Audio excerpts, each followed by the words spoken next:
Welcome back to News Channel 3 live at 9 on this Friday. Our next guest is a psychiatrist from Oakland, California. He is known as the leading voice of the fathers' rights movement and the unofficial spokesman for the revitalization of America's middle class. And with numerous supporters, he hopes to be voted onto the straw poll and run for president in 2008.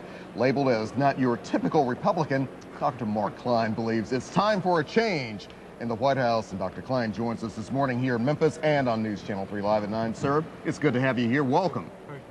You are here, of course, in town for the Southern Republican Leadership Conference going on all weekend over at the Peabody. Why do you wish to run for the White House? Because we actually need a grown-up in the White House. We need a grown-up in the White House? I mean, you know, look, I'm a 65-year-old psychiatrist. I mean, maybe I'm running as a national shrink, but I have to tell you. We need you in that case. Yeah, we have a lot of problems here. Well, I have never run for public office before, and I have a nice life in California. I have a nice garden. But I have 4 kids, ranging in age from 21 to 37. Mm-hmm. And the things that I'm very concerned about are the cost of housing for the kids, being able to have a stable marriage, live a middle-class life. My kids have done pretty well. I mean, one boy's a lawyer. I mean, you know, the kids, you know, in the conventional sense, they've done very well, but the cost of living is so high that it's very difficult for them to have a family. And do you believe some of these things have led to the deterioration of maybe the middle class and a lot of American families? What middle class? Yeah, what middle class? My dad left school at the age of 12 in the Great Depression. My mom left at 13. My dad became a butcher. Owned a butcher store. We owned a little home on Long Island. We had 3 children. My mother didn't work. I got to medical school. And nowadays, my wife, when we raised our children, she never worked. She was a social curiosity.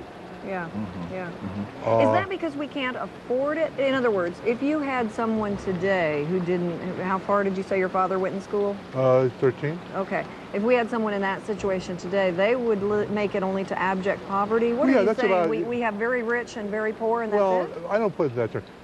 I'll tell you what the issue is. The government, and I think this applies to the GOP and the Democrats, the government is basically run by fixers and K Street types, and the issue of taking care of the American family is simply not on their agenda, because actually most of the problems could be solved simply by administrative regulation. The reason housing prices are out of control are non-conforming mortgages. And so what happens is you pump too much money into a system which normally has limited supply, drives the prices up. Mm-hmm. You get rid of non-conforming mortgages, and housing prices will reflect. For a Republican, though, it sounds like that's not hands-off. I mean, Republicans want small government, The problem right? with today's Republicans, because I think this party has to be reformed. That's one of the reasons I'm here, is that you can't have your cake and eat it too. I'm all for tax cuts, but it has to be in the context of budgetary restraint. Mm-hmm. It has to be in the basically what's happened is that special interests in the banking industry and the mortgage industry have taken over the administration. I have complained personally to the control of the currency about this situation, and you don't get the response. There's no response, right, because this administration, and I'll tell you the truth, if it was a Democrat, they'd say the same thing. Same thing. They are in the pocket of the money center banks and the mortgage lenders, and to damn with ordinary people. Now, I want to also ask you, Doctor, you are obviously a huge proponent of the fathers' rights movement. Talk to us about what this movement is all about, and the Republican Party. Would it be likely receptive to some of these ideas? No. None of the parties are, but I don't want to put it in terms of fathers' rights. I'm talking about non-custodial parents, mm-hmm, moms and dads. In fact, I'm here with the largest delegation at this meeting, volunteers from all over the country. And I have a very large number of women supporters, mothers and grandmothers who, for whatever reason, can't see their children. Right. The problem is that divorce is a big business in this country. Politics is also a big business, though. When you go over and your supporters speak, do you think that they're just going to see you as Don Quixote tilting at windmills, or do you think people will listen? What are you asking? Well, you know, sir, let me do? tell you, I decided to do this last June. I got up one morning. I have never run for office before, and I said to myself, I'm sick and tired of writing letters and complaining. I'm going to run for president of the United States.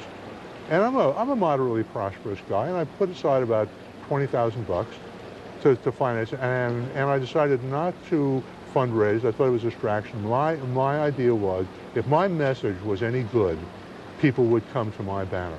Okay. Well, I now have, 2 months later, I had a national organization of volunteers. Everywhere I go, whether people call themselves Republicans or Democrats, I have a message that, you know, they want to be happier moms and dads. They want more family stability. And I want to say, since I only got another minute. Just a second, so we're almost out of town. Okay. And we do want to put email. We want to make sure our viewers know where to get a hold of you. Mark at drmarkklein.com. If you hear the message and say, "I'll right on," email this gentleman and get on his bandwagon. All right, Thank you. Thank you very much. Thank you very much. Glad to have you here at It was Memphis. a pleasure to meet you. Thank you. Just stay right Good there luck. for a second.